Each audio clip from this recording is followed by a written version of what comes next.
Hello, so today let's take a look at LeetCode programming problem number 870, advantage shuffle. So the problem is as follows. We are provided two input arrays A and B which are of exactly equal size, and advantage of A with respect to B is the number of indices I in which AI is greater than BI. So let me explain it to you with an example. So as you see, we have two input arrays in over here. A is this and B is this. So if you see in over here, in how many cases do we have AI greater than BI? So for I is equal to 0, it is 12 and B is 13. So it is not the case. 24 is less than again 25, 8 is less than 32, and 32 is greater than 11. So in this case, the only advantage is this, where 32 is greater than 11. So advantage is equal to 1. So now we can shuffle the array A in order to get the maximum advantage. So for example, let's say if I shuffled the array as follows.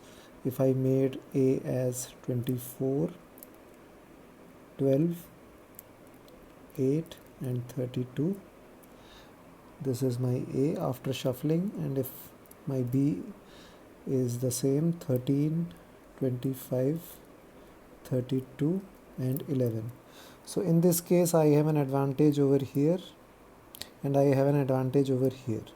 So in this case my advantage is equal to 2. So I have increased my advantage. So how should I shuffle my array A so that I can get the maximum advantage? So we are going to adopt a greedy approach for solving this problem. So the greedy approach is as follows. We will sort the array elements of A in ascending order. So this array A, it would be sorted in ascending order, something like this. So A would become 8 followed by 12, 24 and 32. So this is A after sorting. Now what we'll do is that we'll start with the smallest element of A and then try to find out is there any element in B which is less than this element. If it is, then we have found an advantage, and we can use that by placing the element of A at that particular index. So let's say this is our sorted array A. Our B input array is as usual, it is 13, 25, 32 and 11. So let's start with first of all 8.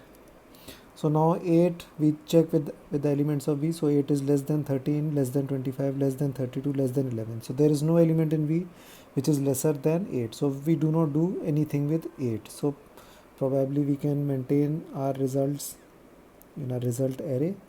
So in this case we haven't found anything which is lesser than 8.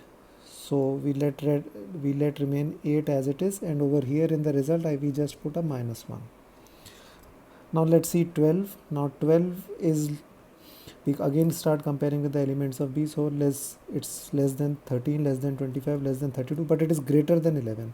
So we can get an advantage if we place that 12 over here. We'll get a score of 1 because 12 is greater than 11. So what we'll do is that we can in the result array we'll mark 12 to be placed at this location. Okay, so now we are done with 12. Now let's take 24 from the array A. So 24 is greater than 13, so we can use 24 in over here. So what we can do is we can put 24 at this location and we would again get an advantage. Now the final element in A remaining is 32. So let's again start scanning. So 13 is already covered because we have found 24 greater than 13. Then we have 32. No, sorry, we have 25, and 32 is greater than 25. So we can put 32 over here, which is greater than 25, which gives us an advantage of 1 again. So now I am done with the input array, and this element 32 of B is still left uncovered, it doesn't have any advantage. And at the same time, this element 8 of A is smaller than everything else, so it does not have it cannot give any advantage. So what we do is simply put 8 in over here and do not take any advantage out of it. So this result array is one of the possible solutions using which we can get the maximum advantage. So this gives an advantage of 1 plus 1 plus 1, which is equal to 3. So if you want to check the programmatic solution for this problem, please check the link given in the description, where I have attached the link to the code solution for this approach. Thank you.